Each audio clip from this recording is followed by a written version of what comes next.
Hey guys, welcome to this video. Thanks to all of you who favorited my live stream. I hope it really helps. It looks like it is.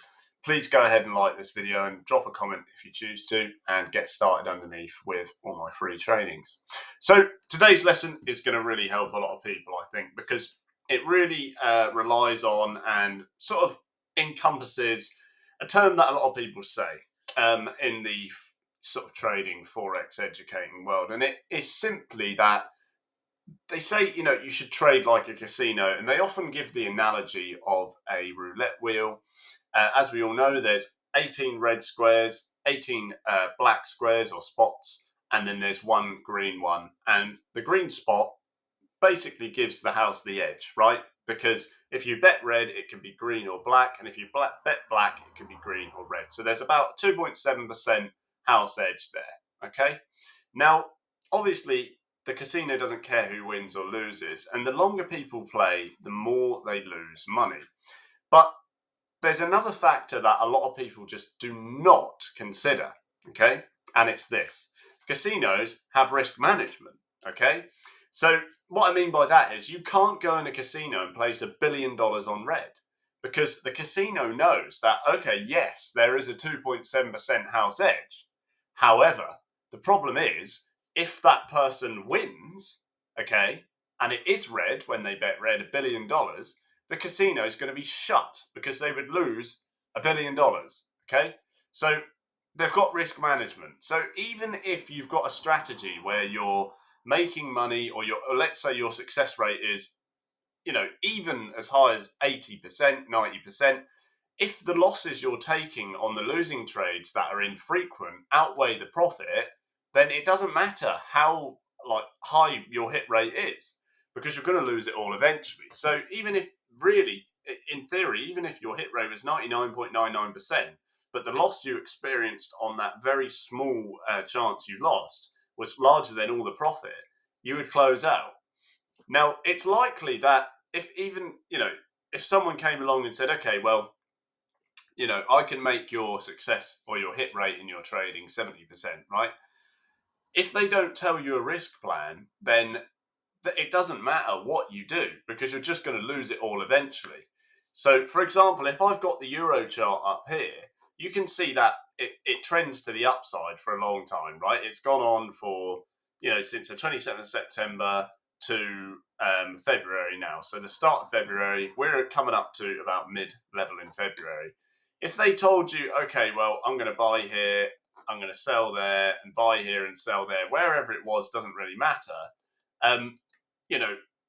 If they were giving you those signals, for example, or telling you that was a good idea without a risk plan, you would lose your money still, because even if you were right and you didn't have the correct risk, you would bust out. Now, the reason why I've got the Euro chart here is quite simple, and it's because if you look at this former trend, okay, and this is relating to how I trade and teach all my students, you can see that it stretches from 1235 all the way to 0.953. So that's a considerable way.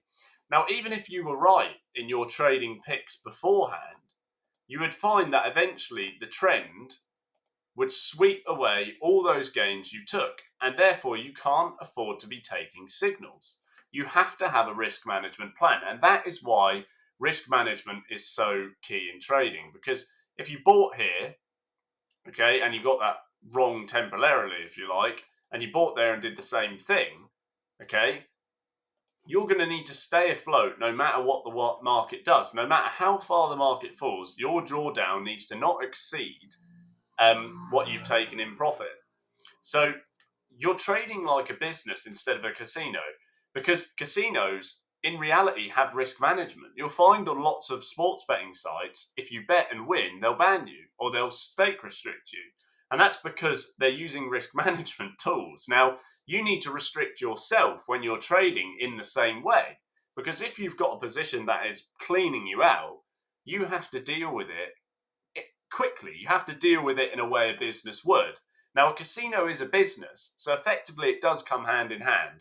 But what I'm getting at here, guys, is that if you opened up a business, your expenses cannot go over your profits, or you will go under, right? So Don't go into trading thinking, okay, I'm going to start trading today and I'm going to get going. I've got no risk plan, but I'm focusing all my attention on the chance that I might be right on my trade. And by right, I mean even temporarily. If your risk isn't right, you could be right and still lose money. Okay, so go into trading with a risk plan always. You need a full risk plan for your capital. It has to be based on the amount of money you've got and the amount of time you're spending trading. And also, very importantly, it needs to relate to pretty much the market sentiment at the time, what way the market's going, how harsh the market is to the up or downside, so that in the event you do get something like this, okay, that sweeps through, you don't get closed out or you don't end up in negative equity or your profits aren't wiped out. Even if you were right all the way along here and then this takes you out, you've wasted a lot of time, and because you didn't have a risk plan and you weren't trading like a business, things go wrong and you end up losing money. So just remember, you need to be tight with your risk. A casino wouldn't take $1 billion bet on roulette because they know if they lose, they're risking all of their property essentially in their whole business. You cannot ever afford to risk your whole portfolio and your whole capital when you're trading as a business. So I hope that helps. Hope that clears things up, guys. Just make sure you've got risk plans like we do at Will of the Trader, and I'll see you soon. See you in the next video.